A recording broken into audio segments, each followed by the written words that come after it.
Listos, jóvenes. Bueno, siguiendo con lo que es el examen clínico del paciente, pues ahora vamos a ver lo que es el examen de la cabeza.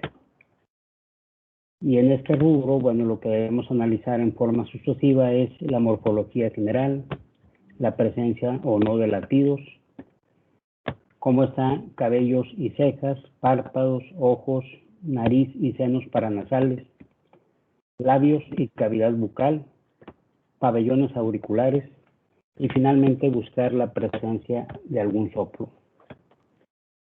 En cuanto a la morfología general, sabemos que tanto en la embriopatía rubeólica como en los síndromes de Patau y de Edwards, trisomías 13 y 17 y 18, como todos sabemos, es común la microcefalia.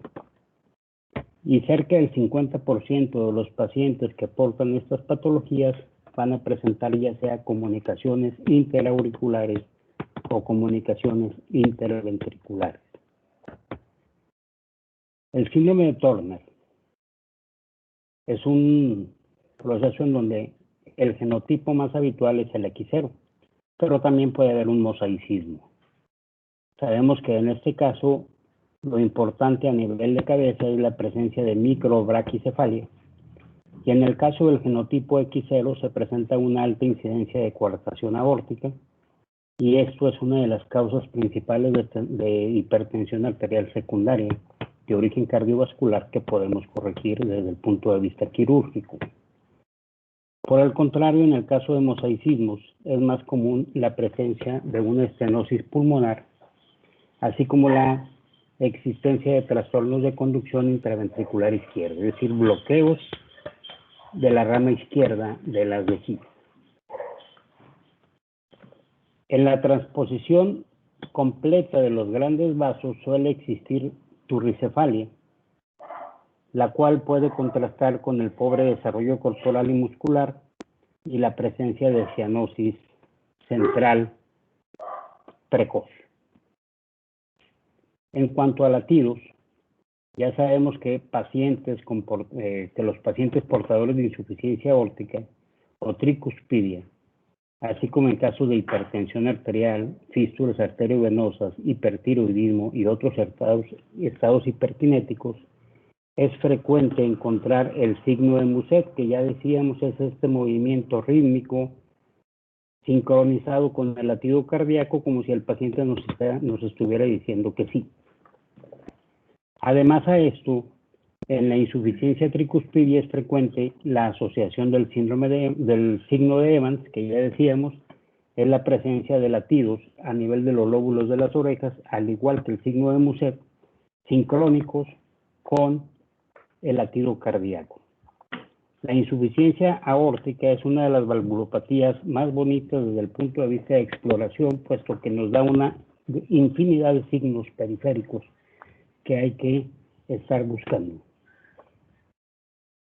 En cuanto a cabellos y cejas, sabemos que la presencia de canicie y calvicie precoces se han vinculado a una mayor incidencia de arteriosclerosis a edades tempranas, sobre todo la arteriosclerosis coronaria con sus consecuencias, angina de pecho, síndrome de angina inestable o infarto tanto con como sin elevación del segmento ST.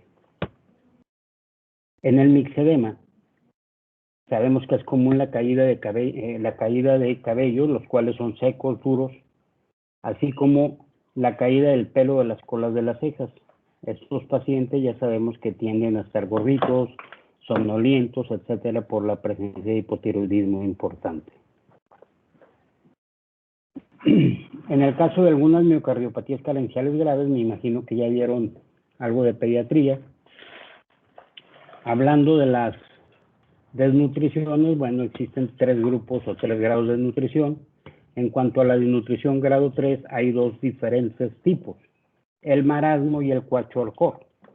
El kwashiorkor se supone que es el más grave, es una deficiencia importante proteica, y en este caso es común observar una tonalidad rojiza de los cabellos, a lo que se le conoce como signo de la bandera. Yo creo que todos hemos visto a los niñitos africanos ahí flaquitos y panzoncitos. Ellos son los clásicos pacientes con anemia de grado 3 de tipo Kwashiorkor.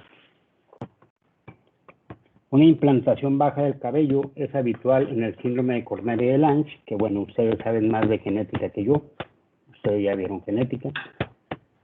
En párpados y ojos, bueno, ya decíamos, el edema de párpados se puede observar en insuficiencia cardíaca grave, en la pericarditis con gran derrame, en el síndrome de vena cava superior y en el cor pulmonar crónico descompensado. Además, en el paciente hipertenso de larga data que ya me ha provocado como efecto secundario una falla renal. Es común ver también el depósito de colesterol y otros lípidos en los párpados, o lo que conocemos como jantelasmas, y esto se asocia a un tipo especial de hiperlipidemia, que es la hiperlipidemia tipo 2, cuando aparece antes de los 45 años de edad. Y esto es un factor de riesgo muy importante, de nuevo, para aterosclerosis coronaria. La enfermedad de Chagas es una enfermedad de origen infeccioso, ya sabemos todos, provocada por el Trypanosoma cruzi. Es más común verla, sobre todo en países de Sudamérica, Brasil, Argentina, pero también, por ejemplo, en México, donde la podemos ver en forma muy frecuente, por ejemplo, en Chiapas. Entonces, de pronto nos podemos encontrar con algún paciente que tiene el antecedente de haber viajado a una zona endémica y entonces acude por nosotros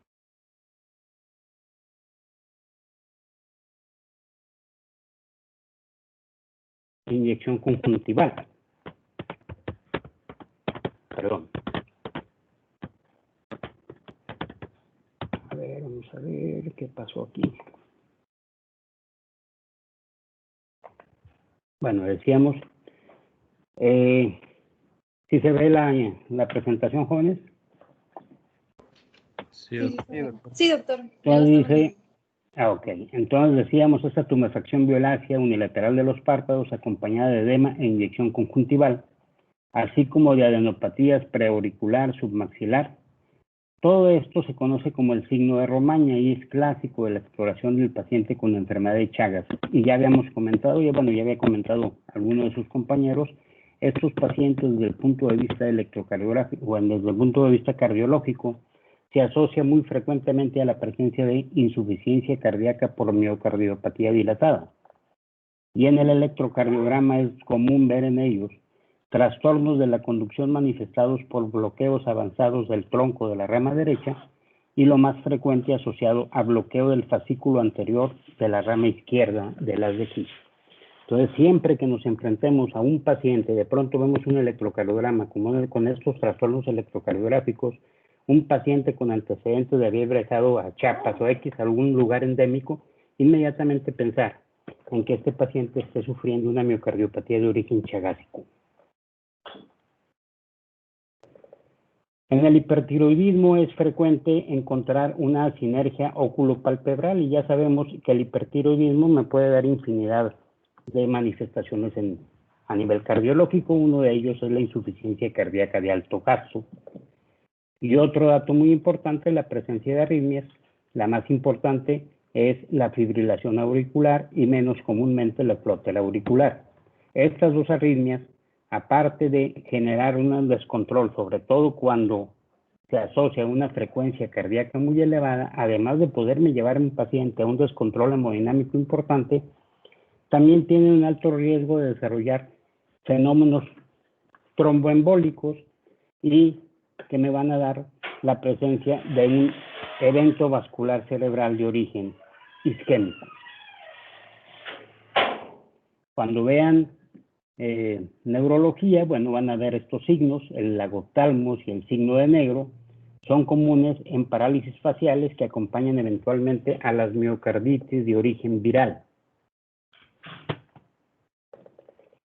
También pacientes con endocarditis infecciosa, bueno, es común que además de la fiebre presenten petequias en la conjuntiva, tanto palpebral como vulvar. El arco senil aparece muy temprano en los homocigotos con hipercolesterolemia familiar. Signo de Landolfi es otro signo periférico importante, insuficiencia aórtica. y consiste en la presencia de variaciones en el diámetro de la pupila sincrónicos con el latido cardíaco. El signo de Argyll-Robertson también lo verán en neurología, que consiste en la presencia de miosis, pérdida del reflejo fotomotor con persistencia del reflejo de acomodación, y su variedad invertida, donde existe pérdida del reflejo de acomodación con persistencia del reflejo fotomotor, se deben investigar en todo aquel paciente que presenta aneurismas aórticos suprasigmoideos, con o sin insuficiencia aórtica acompañante, y en toda angina con miocarditis aguda. En cuanto a nariz y senos paranasales, ya habíamos hablado de estas lesiones particulares, lesiones cutáneas de lupus eritematoso sistémico que se localizan con particular frecuencia sobre el dorso del apéndice nasal y ambas mejillas, dando el origen al eritema en alas de mariposa que da, valga la redundancia, origen a su nombre. Nos da una imagen como una cara de un lobo. Y en estos pacientes ya decíamos que los pacientes lúpicos realmente me dan una pancarditis.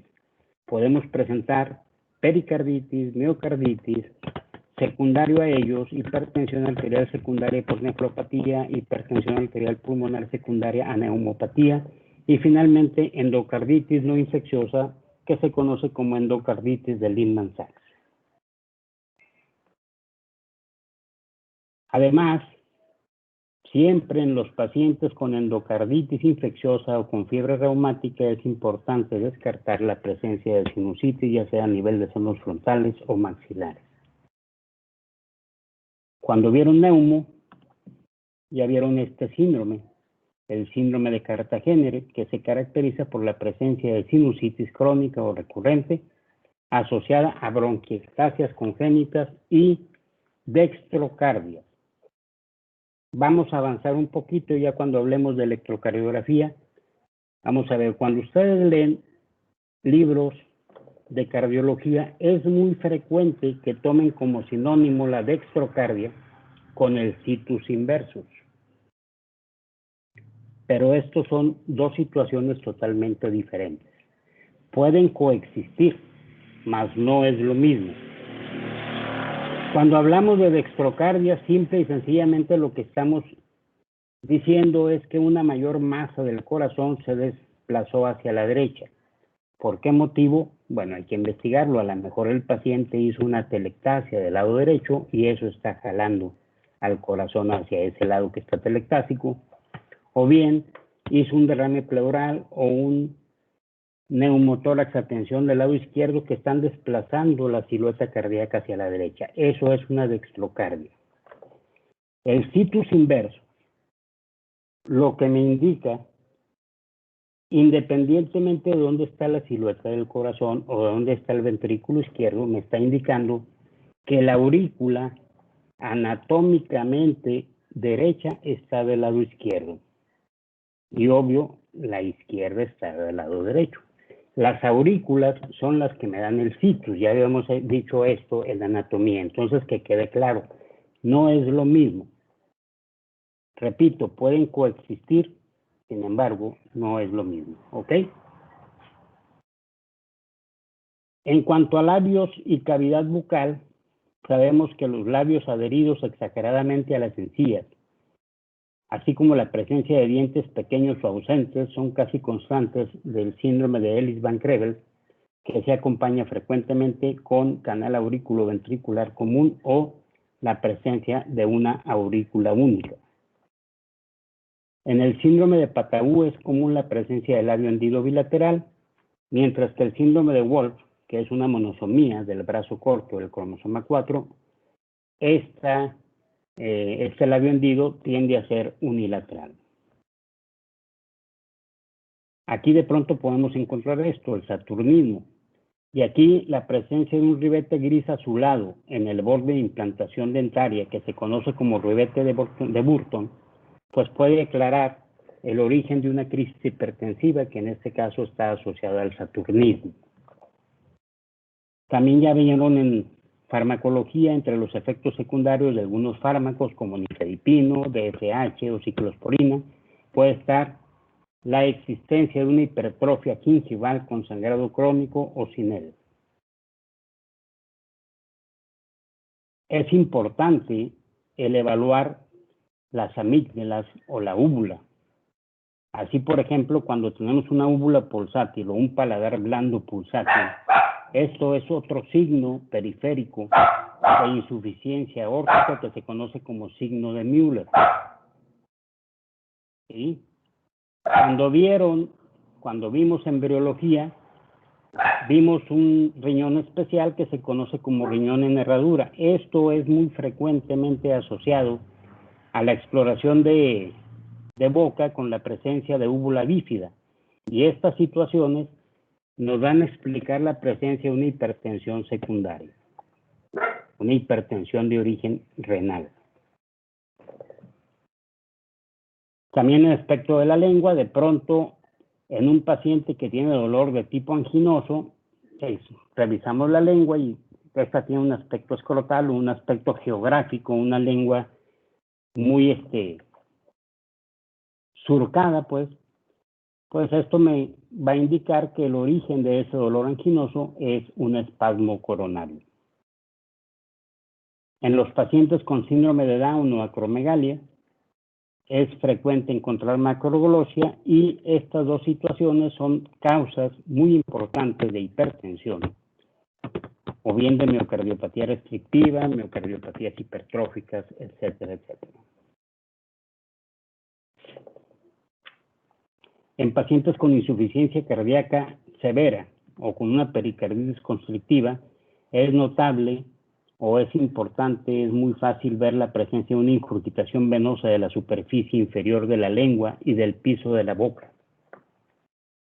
También esto lo podemos ver en pacientes con cardiopatías congénitas cianóticas que se acompañan de poliglobulia acentuada. Ya habíamos hablado de esto, la presencia de una voz bitonal por parálisis del nervio recurrente, que es un signo posible en pacientes con aneurismas del callado aórtico, así como en el caso de dilatación auricular izquierda importante secundaria a estenosis mitral. En cuanto a pabellones auriculares y oídos, yo creo que todos hemos visto a los viejitos que tienen mucho vello en el conducto auditivo externo y de pronto, si vemos el pabellón auricular, tiene un doble o triple pliegue. Estos dos datos se han descrito asociados a una alta prevalencia en enfermedad coronaria crónica, de aterosclerosis. En pacientes con síndrome de Cute largo, sobre todo el síndrome de Cute largo tipo 1 o síndrome de Jervell y Lange-Nielsen, es frecuente encontrar taquicardias ventriculares y helicoidales que pueden llevar al paciente a la muerte súbita de tipo arrítmico, y en ellos también es muy común encontrar sordera congénita. En este tipo de síndrome de Cute largo se ve afectado un canal de potasio muy especial, que es el canal de potasio IKS. Este canal se encarga de ajustar el valor del QT de acuerdo a las variaciones en la frecuencia cardíaca. Lo normal es que cuando la frecuencia cardíaca se eleva, el QT se acorte.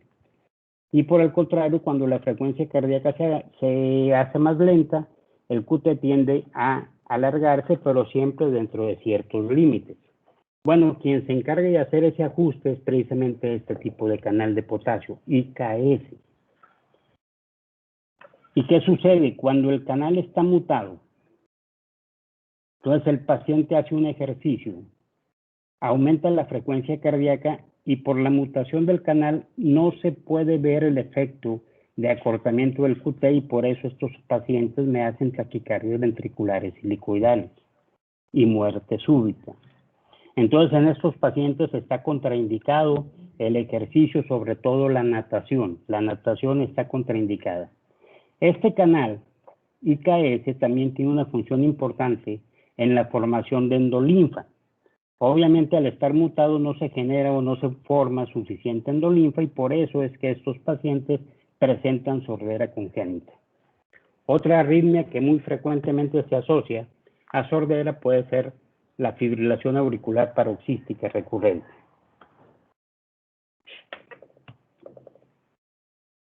Y finalmente, en cuanto a soplos, bueno, no debe omitirse la auscultación de la bóveda craneal en todo paciente con alteraciones cardiovasculares que a su vez presentan signos neurológicos. Por ejemplo, en el síndrome de Sturge-Weber-Dimitri, que se caracteriza por la presencia de fístulas arteriovenosas múltiples sin saturación arterial, bueno, en ellos vamos a ver muy frecuentemente insuficiencia cardíaca de gasto alto. Y básicamente esto es en relación a la exploración de cabeza. ¿Alguna pregunta o algún comentario, jóvenes?